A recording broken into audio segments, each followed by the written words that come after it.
God, one sec. Sorry. Good. Sure, sure. Yeah, Could sure. you say that again So for the recording? Sorry, bro. definitely. Sure. So my work at the moment is at the intersection of policy and foresight. I'm actually a fellow of the School of International Futures based in the UK.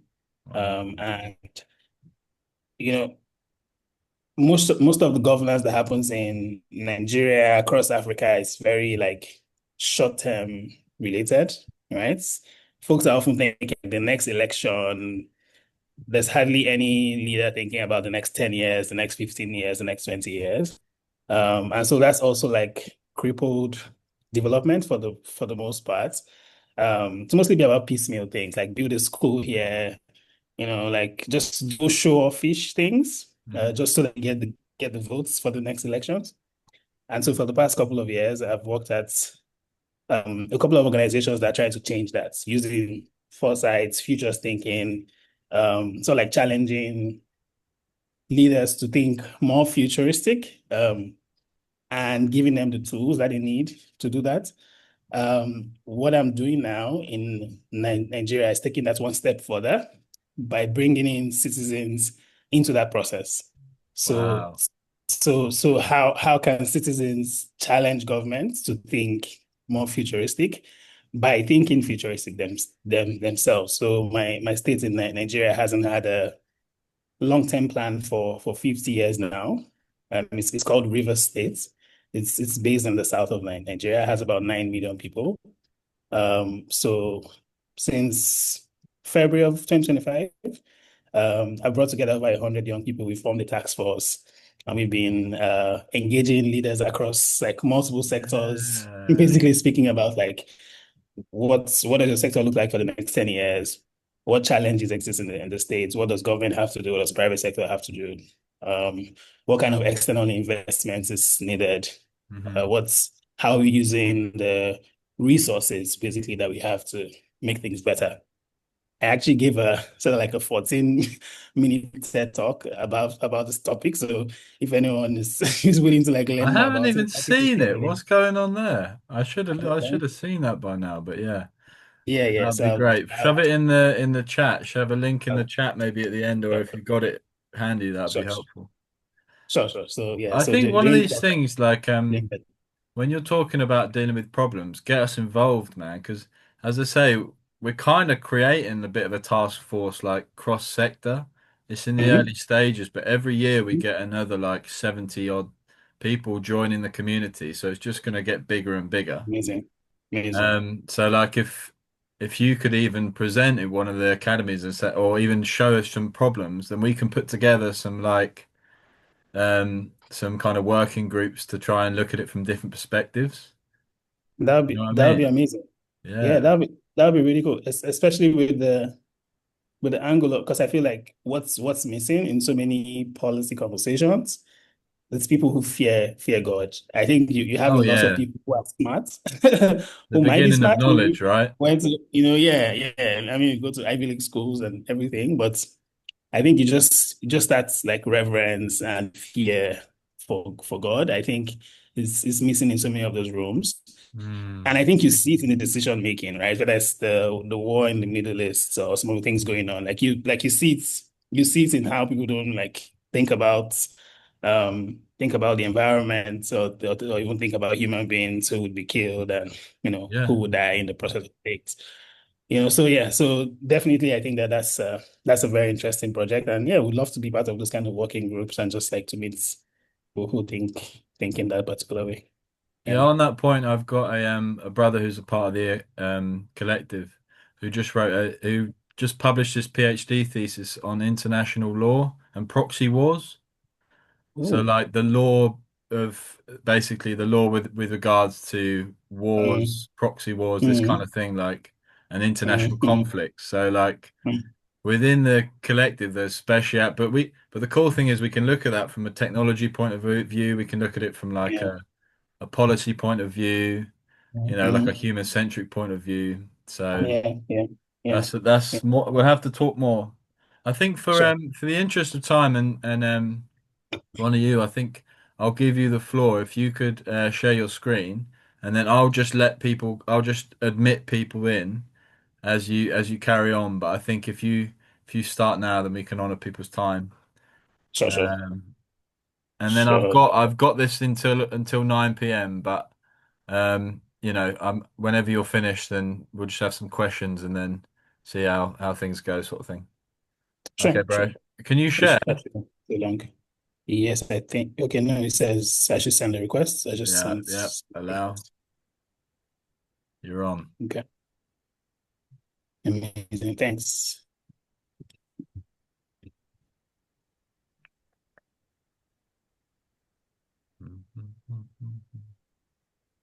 There you Okay. go. I love it So already. thank you so much, Jake, for the invitation. Just really excited about like speaking with people who are like minds, but if I can also say like hearts as well, in the sense that we don't just like think in a certain way, but we also have a certain feeling about the world.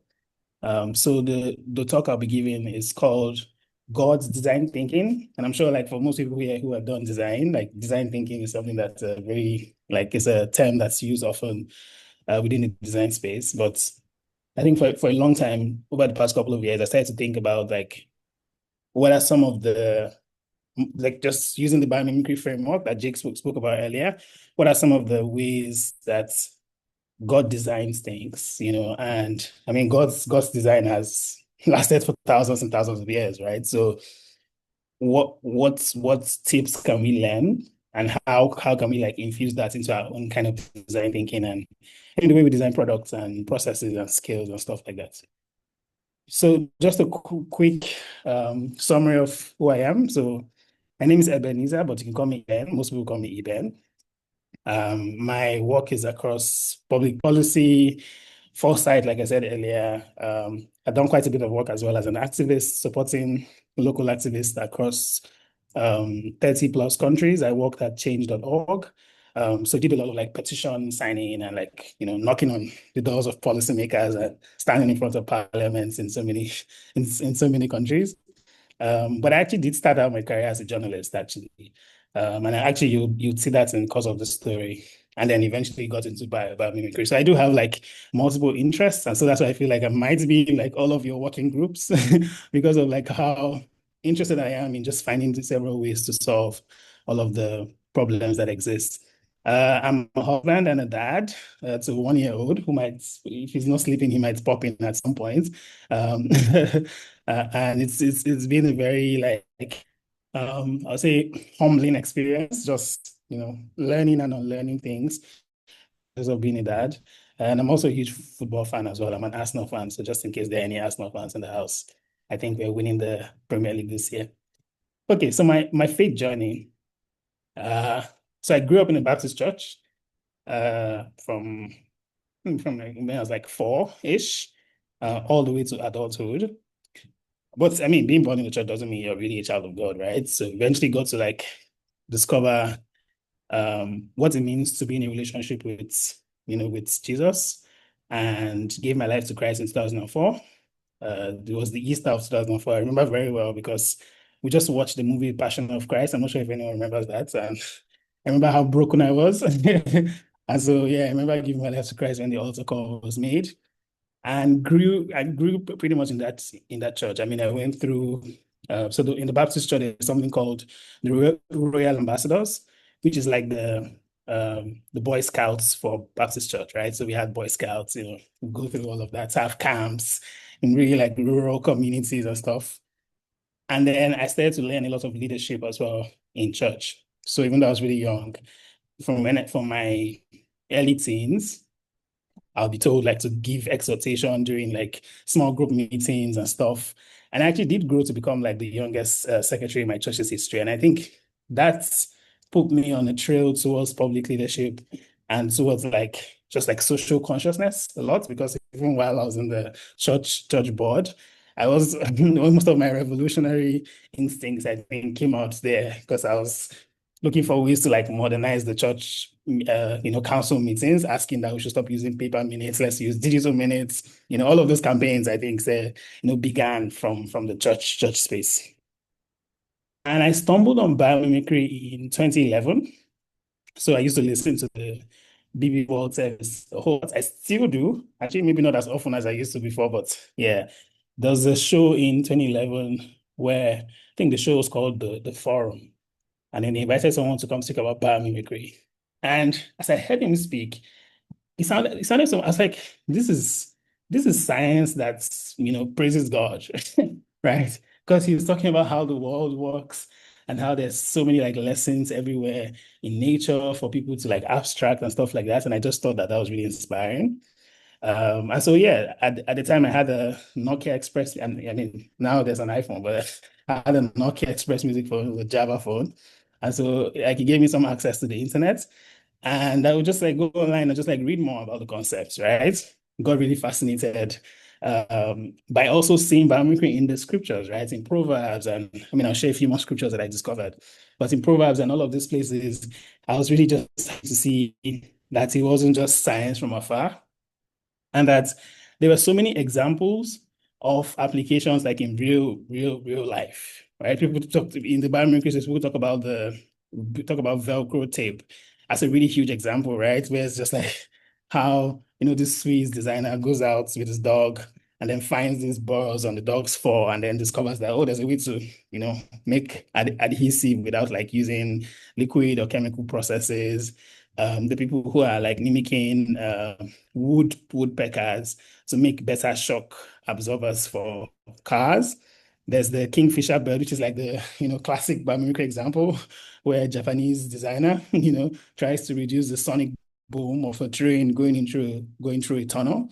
And he's also a bird watcher and then sees a kingfisher as well go into the water to fish and has like very minimal this turbulence, disturbance going from air into water as a different medium, and then gets the inspiration and designs this long, big, train that solves the problem. So I saw these many examples, and I also started to look around me, and I started to see all of these many examples too. So there's this video. There's a very disgraceful YouTube video from 12 years ago where I actually did record myself talking about biomimicry, and I'm going to play it for you. I think it's just like a couple of seconds.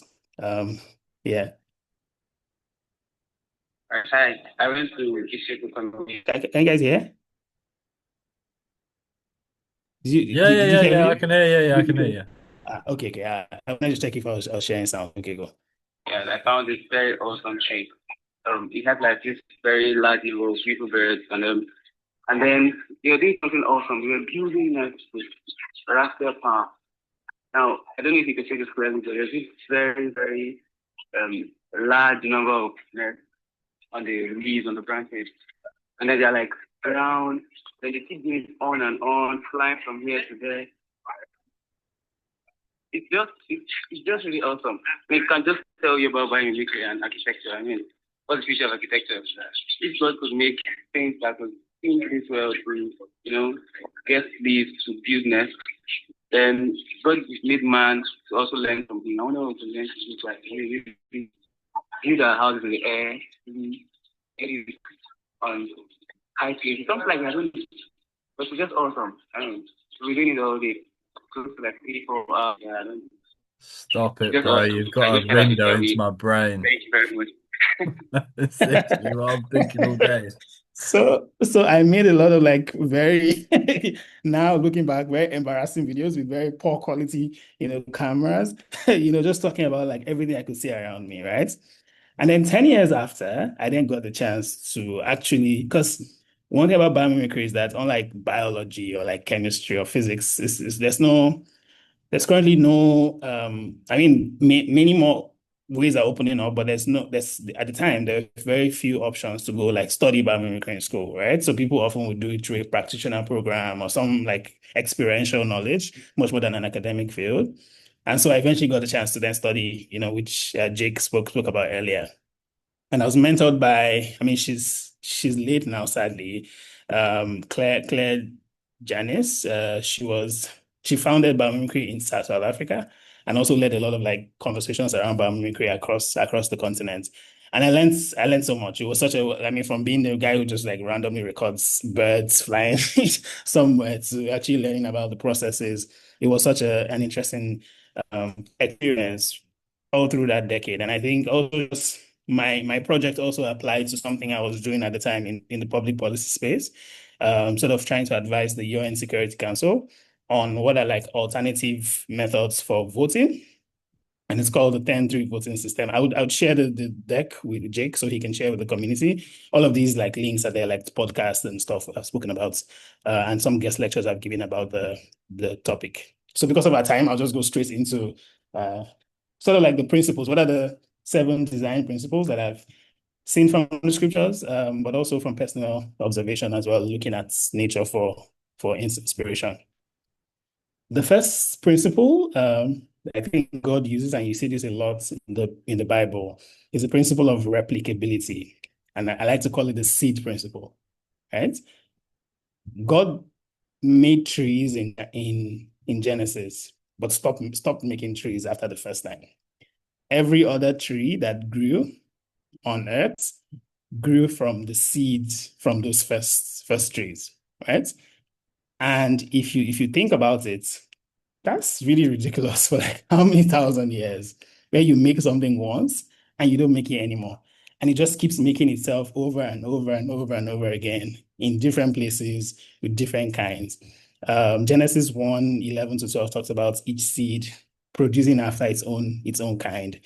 And if you begin to think about it more from a design lens, what are some design insights that we can glean from that? I think one is, how do we build things that can scale without us being there in the mix, right? What's the way to build things where it doesn't need constant inputs from you, whether it's in moderation or checking, but like it can have a life of its own and build, sort of like continue to build without you? How do we also embed the capacity for reproduction within people? So this could be like in teams that we're leading, within systems that we're designing, and also just like ideas as well that we're also building. So how do we ensure that these things that we build sort of can multiply themselves?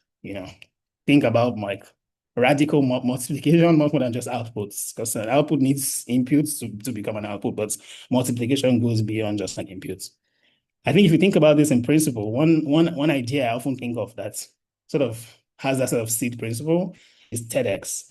So when I work as a journalist, I got a chance to interview he eventually sold Chris, and the original founder is called Richard Saul Warman. Very like interesting guy. I think at the time he had written like 80 books or something like that, some ridiculous number. And he actually founded TED, the TED conference. I mean, TED means technology education, and so technology, entertainment, and design. The first conference actually held in 1984, and it was organized by him and a couple of colleagues. But TED really never took off until it became TEDx, where TED then built a sort of like a structure, a model, a guide, call it a seed, right? Where other people who like the idea can apply to host TEDx events in their own cities. They didn't need to know Chris Anderson. They didn't need to have traveled to the US. They could be somewhere in Pakistan or anywhere really, and just apply. I had done a TEDx event in 2014. Yeah, and I didn't need to know anyone. This was even before I interviewed the founder of TED, right? So that just shows you how one idea, I'm sure if TED wanted to host, I mean, currently now they're doing like 3,000 TEDx events every year. I'm sure if they wanted to be in charge of hosting TED events, at best, they probably would do a couple hundred, not over 100,000 now over the past decade, just because people, they multiply the idea and got other people to sort of like feel ownership in it and take that seed and grow it all over the world. So that's an example that I see of the seed principle. The second principle, this is Ecclesiastes chapter 3, verse 1, is the principle of cycles and seasons, right? Or you call it the Rhythmic principle. God doesn't design in straight lines. He designs in loops. And you find these loops in almost everything you see all over the world. Like it could be even like the human cycle. Like you're a baby and then you become a toddler and then a teenager and an adult, you become older and then you die, right? Look at the water cycle, right? you have a river, the ocean, sun hits it, it goes from water vapor to clouds. The sun hits the clouds, and the clouds fall as rain back into the river. So the cycle is closed, right? It keeps going on and around. You look at the four seasons we have: winter, spring, summer, autumn. Was designed the first time and has continued to work ever since, right? And if you look at that from a designer's lens, some of the lessons we can do from that.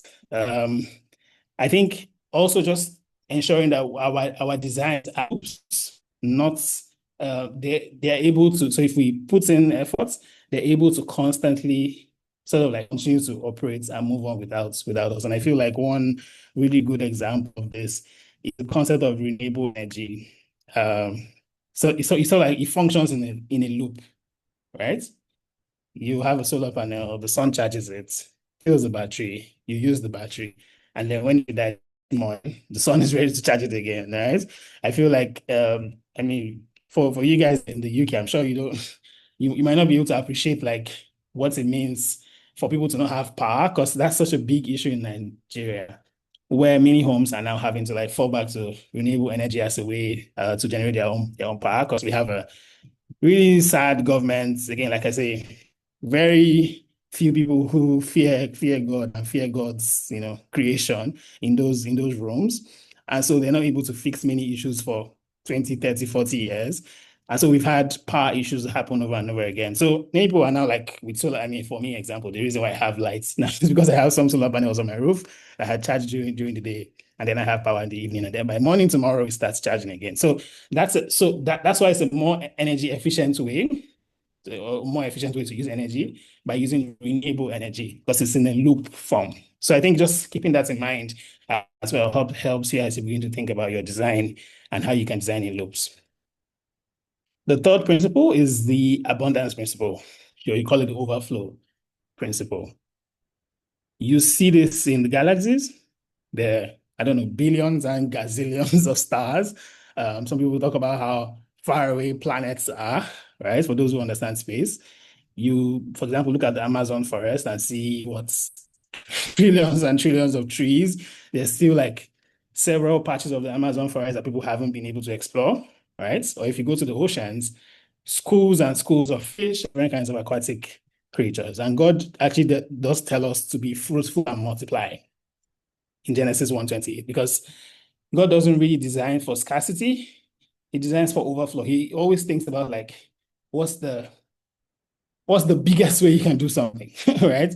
I mean, I have a friend who used to say God probably knew that. I mean, of course, he knows everything, so he probably knew that we were going to be really terrible at handling the resources on Earth. So that's why he probably made so much of everything, because at some point we figure out that, oh, we've been doing this wrongly, and so maybe, so we don't run out of things, right? So he made a lot of things, and there's abundance and overflow in it. So if you're thinking from a designer's lens, what are some insights we can draw from this? I think we should learn to think beyond survival. Most times we think about like our projects in the way of like, how do I get that big thing? That's one big thing that would, change everything for me, right? But I think just moving from that mindset to be thinking more from a surplus mindset. What are the things that you can do that can be all connected in a way? What are the way? I mean, there's this principle I love in some African communities where they say, we're not successful if everyone is not successful. So everyone needs to have water, everyone needs to have food before we know that we truly have food. Because truly, I mean, societies, if there are people who are left behind, the economic theories have shown that crime is higher there, vices are higher there, etc. So I think we've moved from that kind of communal abundance mindset to the mindset where it's just like people wanting things for themselves alone. And I feel like that's not sort of like a good design society. So I mean, just if you look at God, he builds systems ensuring that there's abundance and there's overflow in everything that is done. Trying to find an example that works for this in practice.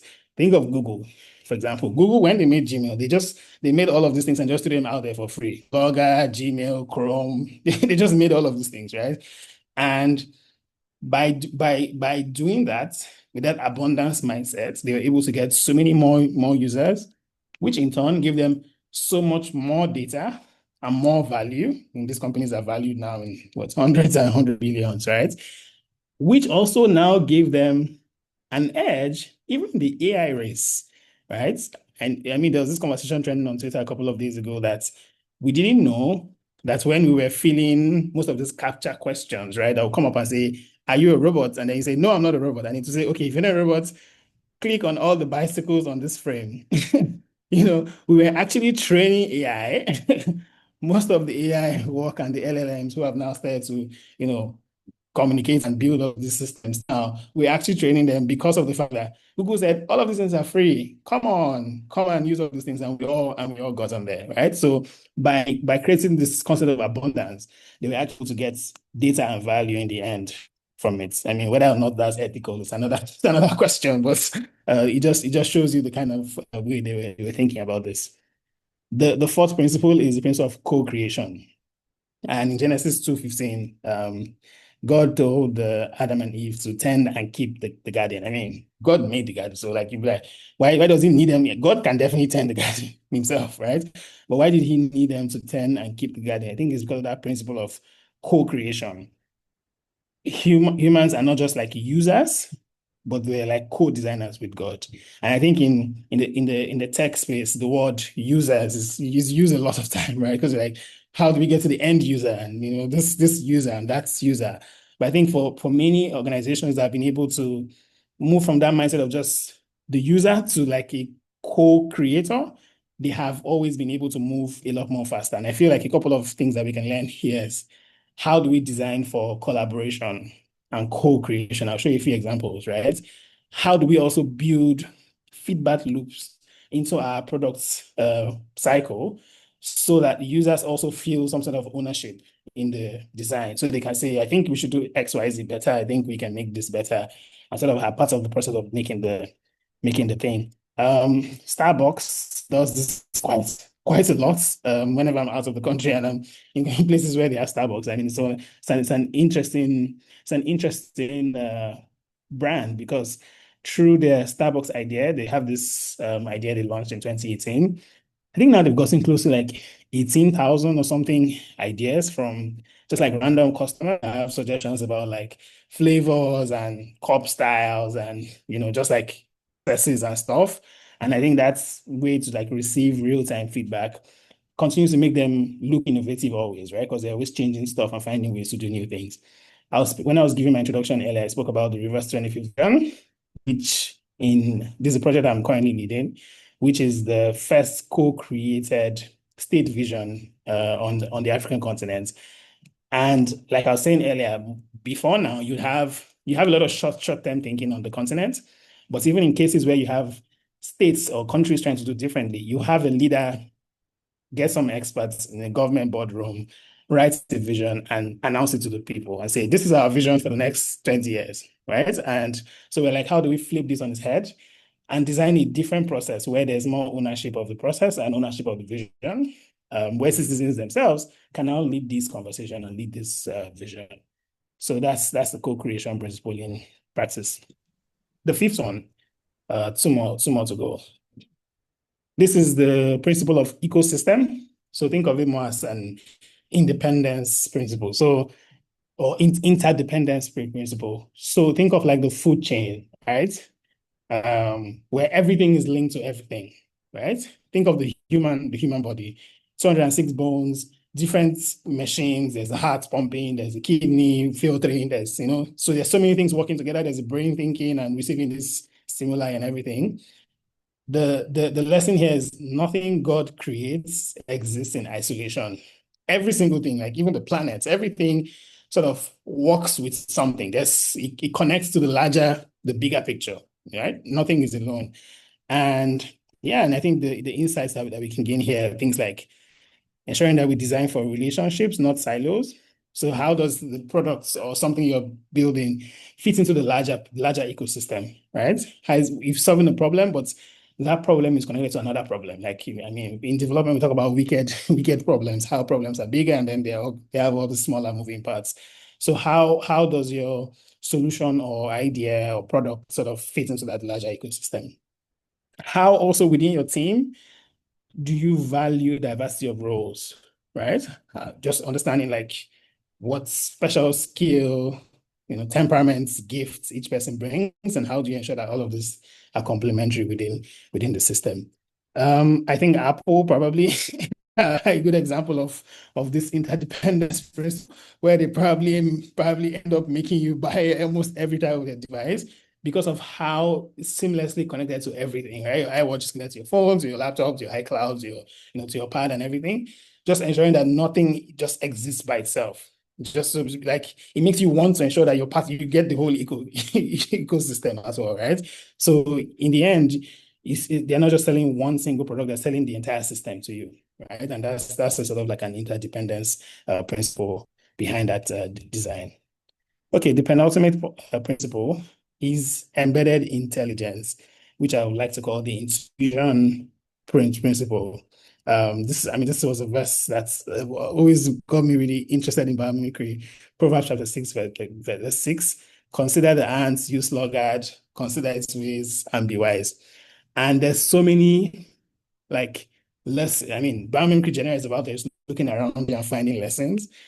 But I think just thinking of the fact that God created the world and put intelligence in every single thing. I mean, we feel like we're the only intelligent life because we feel we can build cars and stuff, right? But think of ants, right? They can carry, they can carry more that is, I don't know, sometimes 7, 8, 10 times their size.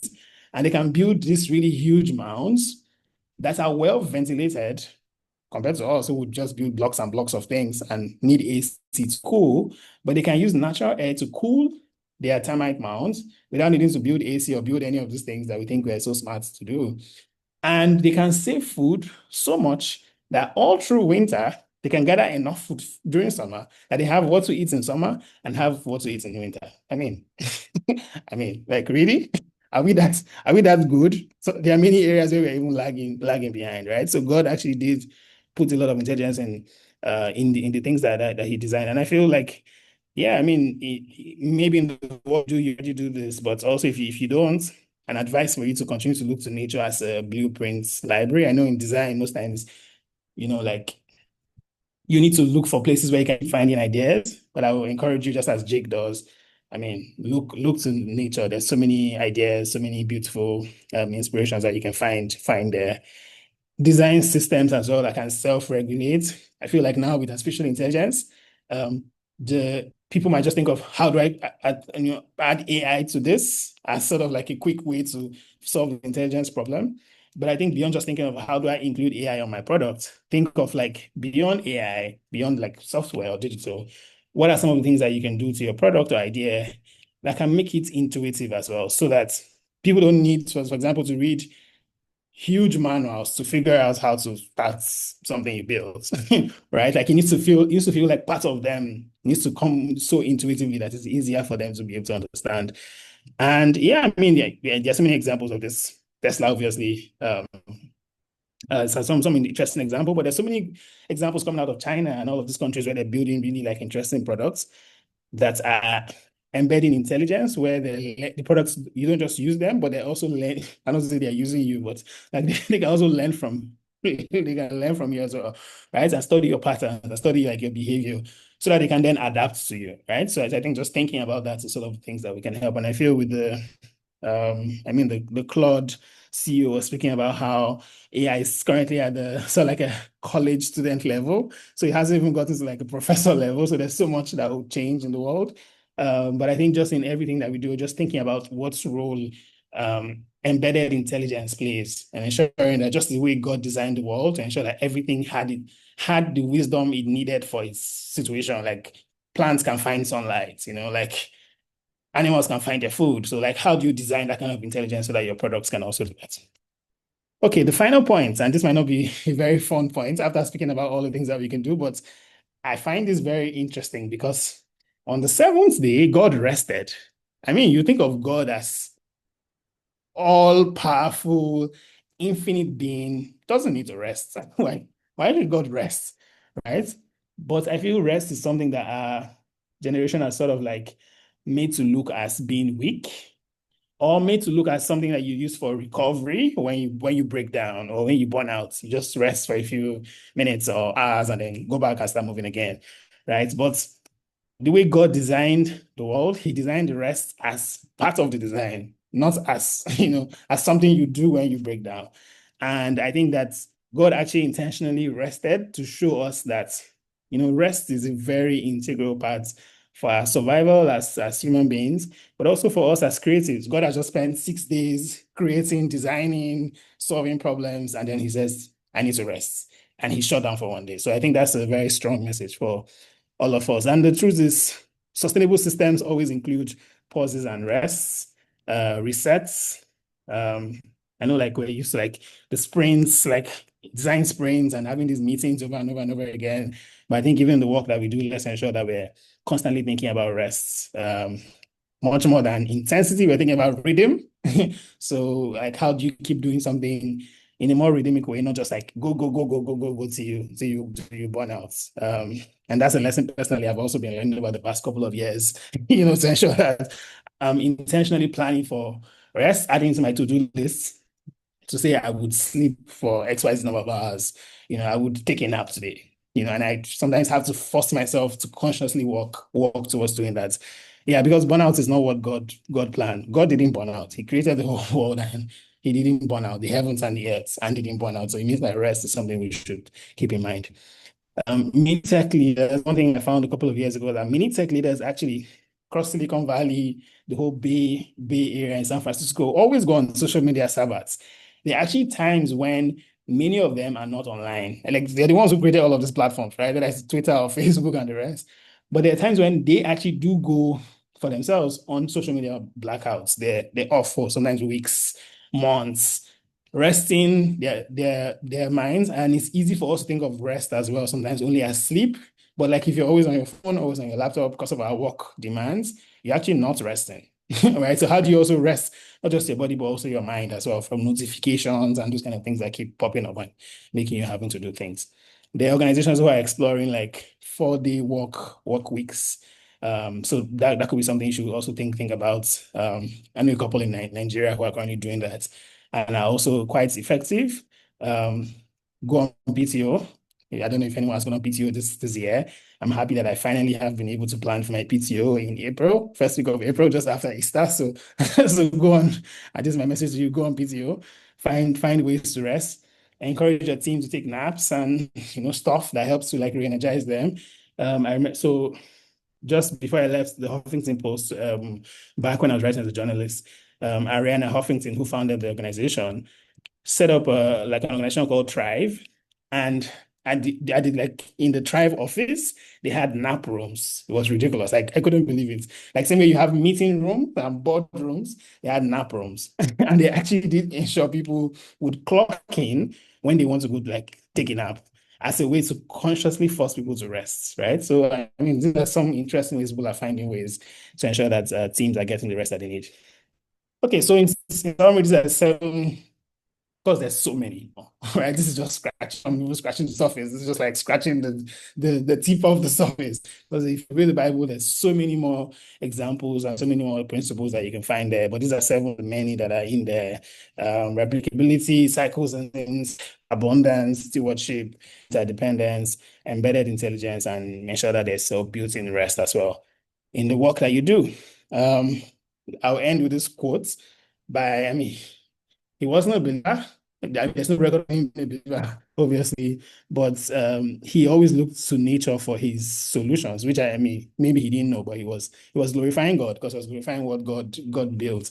And he's seen as one of the greatest thinkers that ever existed, right? Leonardo da Vinci. He says, nature is the source of all true knowledge. She has her own logic, her own laws, and she has no effects without cause, nor invention without necessity. And I feel like, yeah, if you've studied, I put a link here for those who might be nerds like me, who might want to check out Leo's. So, he had these notebooks where he wrote ideas. And 600 plus years before Google Maps and Apple Maps, he had drawn like maps of cities and stuff with bird's eye view and stuff. So he was someone who was really inspired by nature, right? And I feel like if someone who people, say was an artist or so many things, an inventor, to see, would tell you that nature is the source of all true knowledge, then maybe God truly is the source of all true knowledge. And for those of us who are not just professionals, who are excellent in our work, but also have a relationship with God, perhaps we should have an edge. Perhaps it means that we should actually draw, more inspiration, more intuition, more wisdom from the Holy Spirit to do the work that we do. So when we walk in the field, we're not just working as, smart people. We're working as people who love God, who are ambassadors for God, and actually doing what God would have done if He was actually taking that role that we have. So that's my let's say 2 cents or 2 pence to you guys. Yes. I hope it was a useful session. Wonderful. Thank you so much. Bless you. Thank Yeah, you. just my first reflection is like it's such a joy to see someone coming at biomimicry from a completely different perspective than I have been, and still seeing God and like principles, for example, like so the main thing I've been thinking about is how God designs hardware, right? And I've come up with like I like what you did with the seventh principle, by the way, that it was rest. But I've come up with like, I don't know, maybe 10 or 12 or whatever. So I don't even know. But the point is they're completely different ones than what you came up with because and even the examples you're using are not like not so engineering. It's like how companies do things, how Ted does things, like, and you can just see how it can be applied to business and how it can be applied to politics and law and like, I don't know. I just feel like we haven't even started this conversation. Like, especially believers, there's just so much. Like even like when you bring in the prophetic, Yeah. like God can drop like just Mm, you mm, I was just looking at a problem the other day and I was just praying like Lord, what do you say about this? And just the capacity for him to just drop an animal in your head and then just mm. opens up like a whole study on like how that animal Yeah. like man that when we're praying like Lord make us the head and not the tail. Like, if Mm, we did this, how could we possibly not be the head? exactly. There's just Exactly. so much to it. Yeah. So, yeah, does Thank anyone you. have any questions, any Yeah. reflections, any encouragements or anything for Ebenezer? Or just what you thought? Yeah, I thought that was really interesting. Yeah, yeah, really good. Hmm.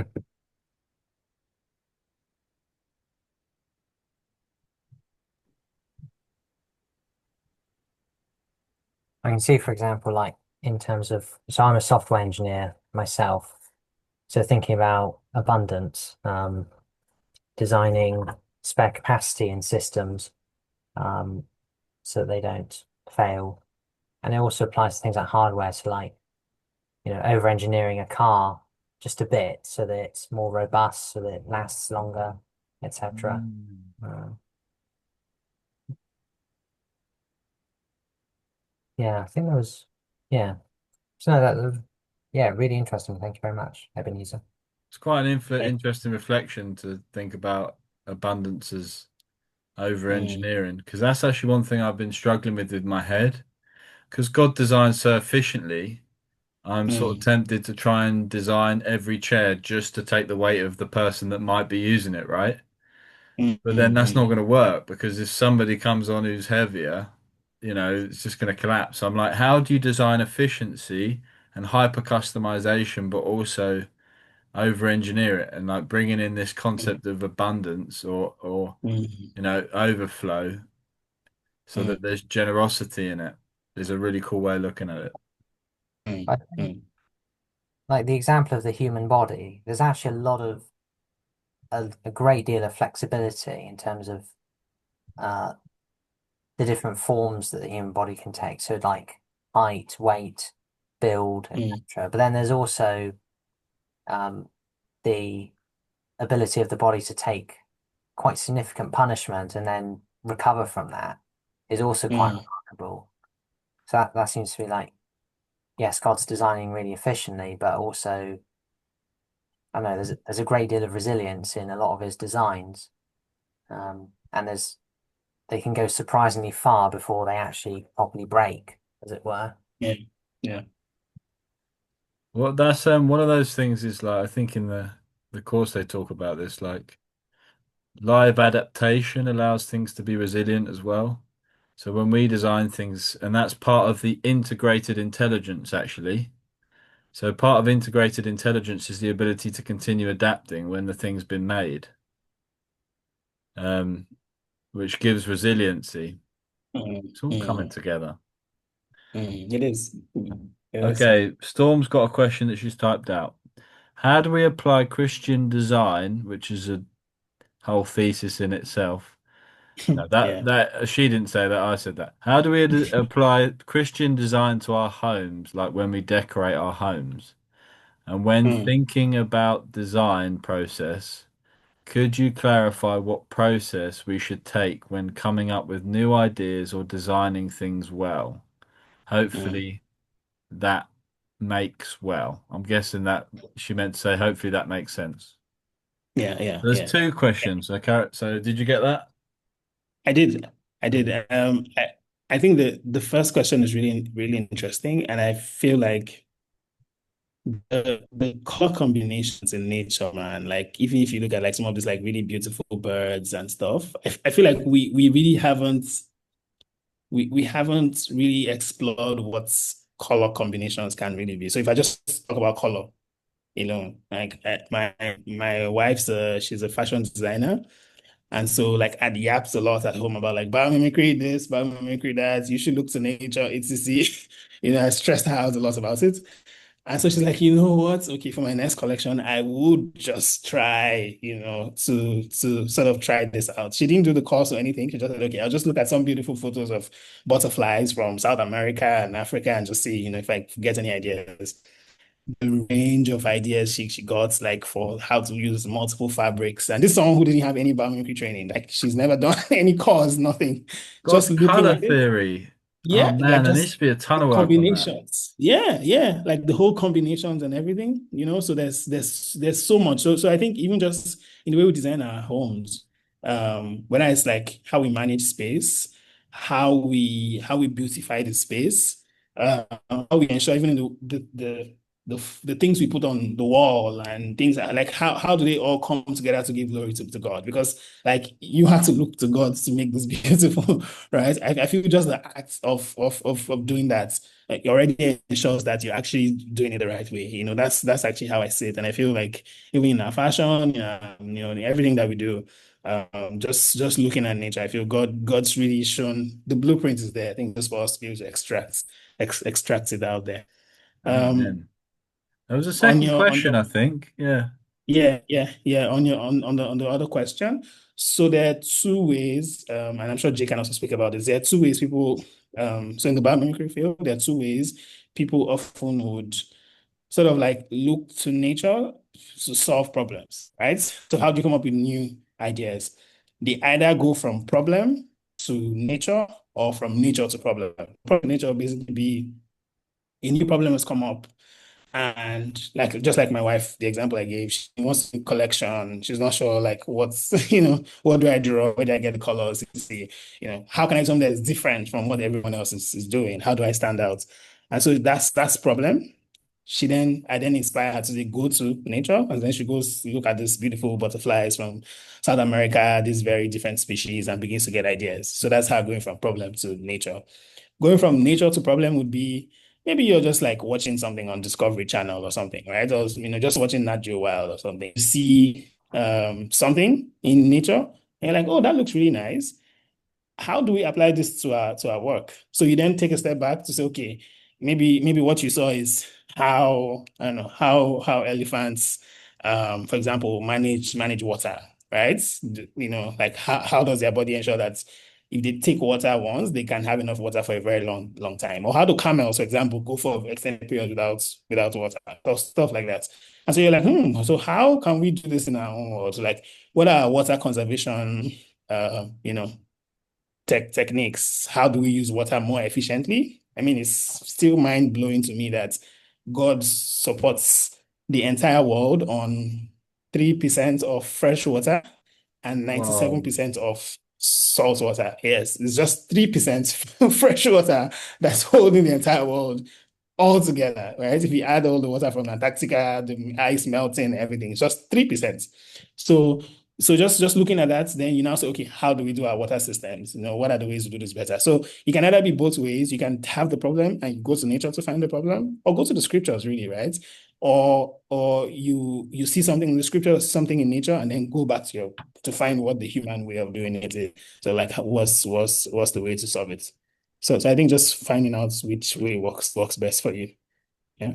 I've got a question. That was wonderful, by the way. There's so Sure, much sure. more Yes. to it, guys, like breaking it up into functions, all that stuff. Like, I got a question. I don't know if you thought about this, but like, how do we give this gift to the body of Christ? Mm, Like, mm, how do we go about? We've got like, even when we talk about inventions, mm, we're moving now theologically even to think about we should be involved in the world, right? There's so much of the mm. church which is like, stay away from the world. Because we've Yeah, been here, the yeah. longer we're here, the more we think, wow, when we don't get involved, it goes really badly with like politics or even Mm, technology. mm, mm. Especially now with like AI, if we Exactly. don't get involved in that argument, it's going to accelerate into Exactly. the chaos. So Yeah, yeah. like with this, like I think combine biomimicry with the prophetic or biomimicry with your knowledge of the Bible or the balance of Mm, scripture, mm, like mm, that's a recipe I think where the church can take a stand in every arena. And it's like mm, the question I mm, keep trying to make people answer or think about is not um is how does God do the thing you do?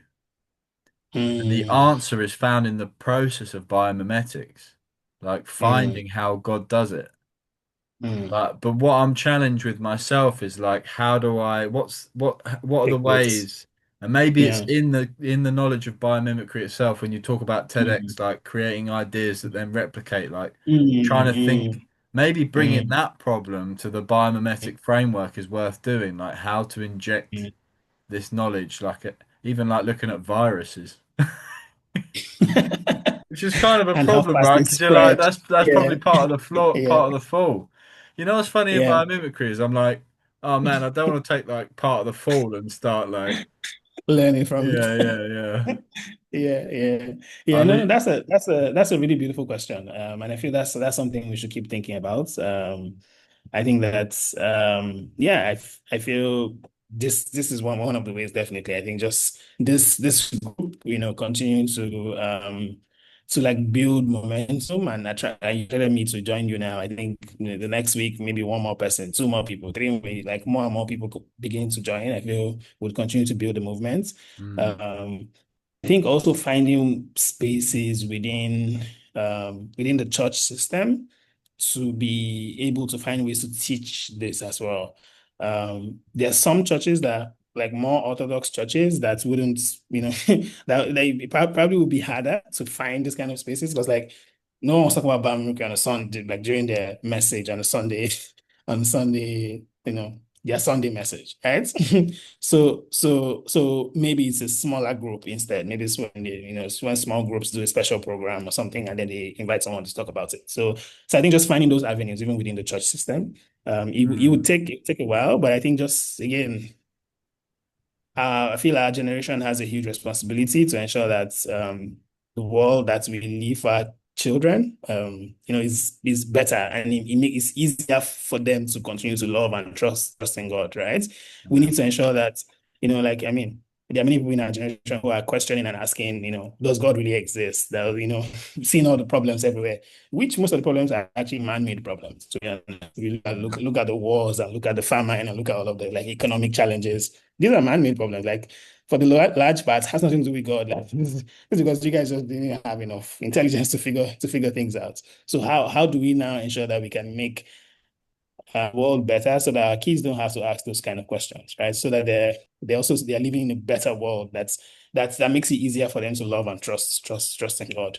I think that's the question I don't have a full answer, but I feel that that's the question we should keep asking ourselves, and sort of continue to build momentum by spreading the word, speaking to many more people as possible, using the internet and all those various tools as well. Yeah. I think one of the challenges in that I've come across is like, I really want to plug this into the body of Christ, but the content that's been Mhm. created is so Mm. Darwinist focused that Yes, it's that's another thing as difficult, well. man. Because, like, for example, even the courses that me and you did, oh, it's Yes. all about 3 point, like even like 28 billion. biomimicry. Yeah, yeah, It starts yeah, yeah. biomimicry 3.8, and it's like, oh, that's a non-starter on a Sunday. My pastor's kicking me off the stage if I'm starting with Exactly. biomimicry 3.8 Darwin. million, you know. Yeah, yeah, good points. Yeah, good So point. it So I needs mean, repackaging, yeah. so just like your book, right? What would the scriptural biomimicry teaching look like, right? I feel like that's the onus is on us to ensure we begin to create that kind of content, to ensure that people like us who care about the field can read those kind of things and don't have to go read, 3.8. Even when I was in the course, I'll just be like, nah, that's not true, guys. Well, bro, what we need to All start true. is biomimicry 7. That's what we need to start. Exactly. Exactly. Yeah. I see Machi has posted a few things in the chats. Oh, nice. I'll, I'll check him out. Professor Stewart. Steve, is that Stuart Burgess? Yeah, yeah, it's just Stuart Burgess. Love that guy. Yeah. Yeah, yeah, I sent him my book and he liked it, but he's not a charismatic, and I am. So I'm like sneaking that in, and he's like, "You need to get rid of that bit." So, sorry, I can't. But yeah, he's actually done a lot of like put it into practice. I think he works with Mhm. answers in Genesis as well, like the apologetic Oh, side, which is funny, right? oh. Because as soon as you say to somebody, "Oh, I'm looking at nature and God," they think you're doing Mm, apologetics. mm, There's so much more to it. Anyway, I'll stop mm. taking the Yeah. mic now. Does anyone else have any other questions that they'd like to ask or discussion points? I'll kind of round it out in about 10 minutes, I think.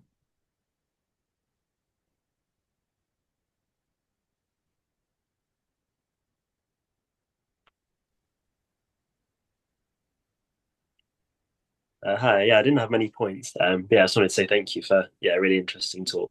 Yeah, I think I'm still thinking a bit about how to sort of use biomimicry in the day to day. But I think sort of just hearing all the examples that you shared and sort of taking inspiration from that, I think it's helpful. I'm a process engineer, so I work in water treatment. Obviously, when you're trying to do quite large scale water treatment, it's Mm, harder then to use some of sort of the mm. biomimicry principles, and because I tend to work Yeah. better on small scale stuff. Um, but yeah, I think it's definitely good to sort of think about it. And yeah, and sort of as I sort of go on further into my career, to sort of try and see how I can use those. Yeah. So yeah, thank you. Yeah. No, no, thanks. Thank you. I think one Thanks. And I, reflection on that I have yeah.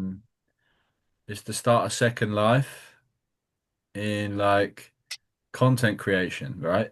So just Hmm. because the problem is that all creators have is when you don't have agency in equivalent to what you want to change.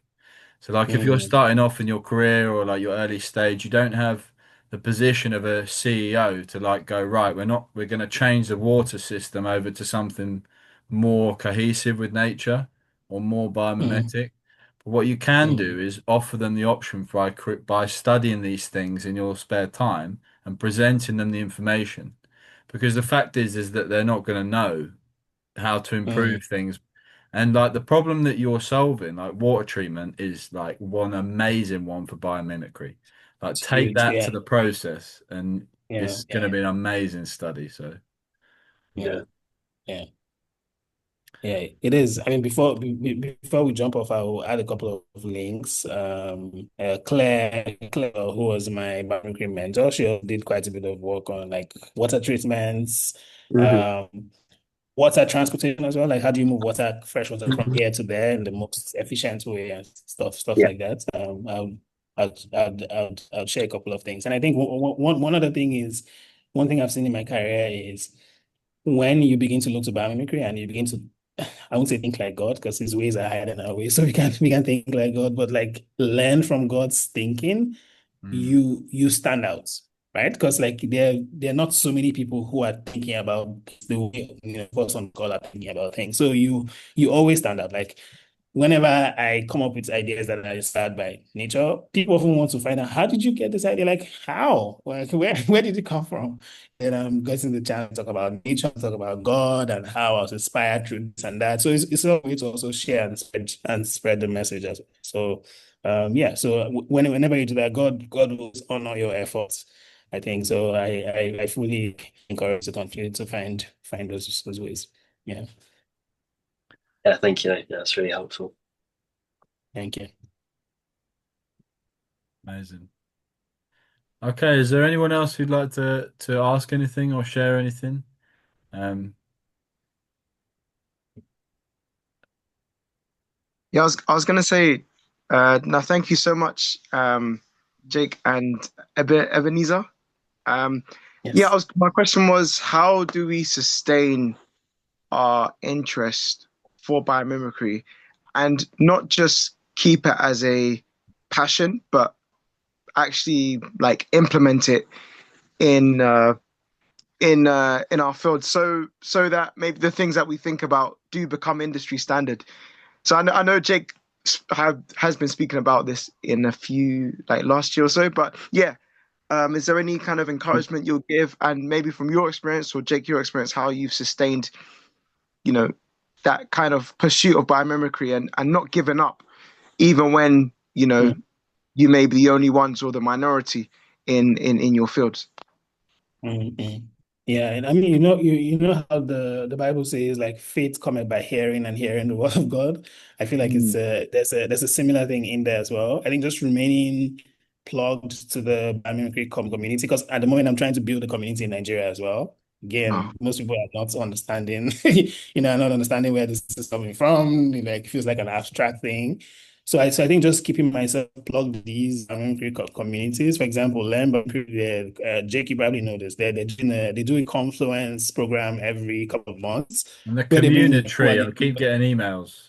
community, yes, the community and all those Yeah, kind of yeah. things. And they bring in people from around the world who are working on some of these ideas. So I think just like keeping yourself plugged into those spaces, doing those courses, just being in there, I think, just making sure that you're in those spaces where the new trends are being discussed. You're seeing people who are doing inspiring things, instead of just like pushes you to want to also do stuff yourself as well. I think also just moving from theory and just like passion to practice is also just so. I mean, there's a framework for how they apply biomimicry to any problem, right? So maybe taking the course could also help. Maybe a few articles that first Jake will be able to share. I'm happy to share a couple of them. There's a framework for how you have a problem. You look at like the function, what's the function within the problem, and then where can you find that function within nature and stuff like that. There's a framework for doing that. I think also just experimentation as well also could work. For example, the idea for my practitioner project, the one Jake spoke about, was an idea that I recommended to the UN on how African wild dogs had a sneeze voting system, right? And they would sneeze if the pack needs to go hunt, they would have to do a sneeze vote, and if they get a certain number of votes, then they will go hunt. But they don't just have a uniform number of votes. So if a less dominant dog wants the pack to go hunt, if it initiates a sneeze vote, it needs to get 10 other sneezes for them to go hunt. If a dominant dog initiates the, sneeze voting system, he needs only 3 votes to do same. So what does that mean? It means that everybody gets a chance, right? So even if you're less dominant, if you actually are able to put in the work, you're actually able to get a much more power, which is similar to what the US Security Council system, where you have powerful countries, the P5, and then you have less dominant countries. But what they have in the UN is that you have veto power, where it doesn't matter who raises a vote, someone just says, I don't like, and just uses their veto power, everything just comes crumbling down. So we're like, what's the alternative to the veto power system and stuff? Now, I recommended that, but they're like, you need to do more experimentation. Like, this is cool, but like, have you tried this somewhere else? Are there any other groups with score power that you can test? And so I started to like write to associations, and sort of groups that had different kinds of voting, the taxonomy. Yeah, thanks for sharing that, Jake. Yeah, groups that had different kinds of voting systems and stuff, just to experiment that. And we're still experimenting that to even see if it works for smaller groups before you start going to larger, groups. So I think experimentation as well, just small scale testing of your ideas to see if it fully works. And also check out the taxonomy. So it's a good guide. Yeah. Thank Do you you. have any thoughts, Jake? Yeah, thanks. Um, Sustaining it. I mean, I'm just amazed by it. I think like for me, the moment I realized that I could copy God, I was like, nothing else will do apart from that. Like, especially looking at my own career and just thinking I'm a pretty average designer, and I shouldn't be because I sit down with the creator of the universe every morning. So like, there's something wrong. There's a disconnect, and um, and I believe this is the disconnect. The disconnect is the how. Like, so I'm highly motivated. Um, for me, it's like, and I see that the church keeps talking about like you see a lot of people preaching on how do we solve the world's problems, like because we should be able to, and I just want to shout at them like biomimicry, like so. So yeah, no problem with motivation. Also, naturally, when you start to pursue something with this such weight behind it, it'll bring you into positions of influence. So I found myself through my own studies, just by being interested, you end up speaking to the people that you need to speak to because you're pushed forward by the purpose by which you're trying to succeed. Like you're trying to understand something. So for example, my application has mainly been in reprocessing waste products into products, trying to trying to 3D print natural materials, so that we can imitate God's material flows. And like naturally that brings me to speak to the people who are like the head of that industry. Because I need their equipment, I need their insight, I need and then I need to get funding. So I need to go find some funding people. So I'll go, so you're pushed forward by the possibility. I think the key is not to just think of biomimicry as one like wide thing, but to think about your problem, like because you're motivated by solving your problem, right? So when you understand what your problem is, you understand the problem, but that and praying and asking God, like, what's the problem that you want me to look at? Mm. Then you'll see the great wealth of resources that God has in nature, the great detriment the world has that the problem hasn't been solved, and then you're motivated to join the two. That's really good. No, Yeah. thanks, Jake. Thank you for that. Yeah. Man, this is so edifying. I'm enjoying the post talk almost as much as the actual talk. Um, right, okay. Yeah, I think it's probably good for the sake of honoring people's time to bring it down to a close. But I can see that this is the beginning of some great stuff. I'm gonna have a chat with Ebenezer offline sort of thing about how we can collaborate more and maybe Yes, please. yeah, I think that it's so untapped. So watch this space, guys, and I'll do my best to try and impart some of the knowledge that has been given to me in a better way than I have. So yeah. Okay, blessings. Right, I'm gonna leave it there and then let's pick it up offline. Bless you guys. Thank you so much, Thank Ebenezer. you. Really appreciate that. That Thank you was so much, Jake. amazing. Yeah, thanks. Amazing. Thanks, everyone. Ebenezer, Okay. Have a thank good you, Jake. evening. Thanks, everyone. Thank you. Bye. Bye. Adios. Goodbye.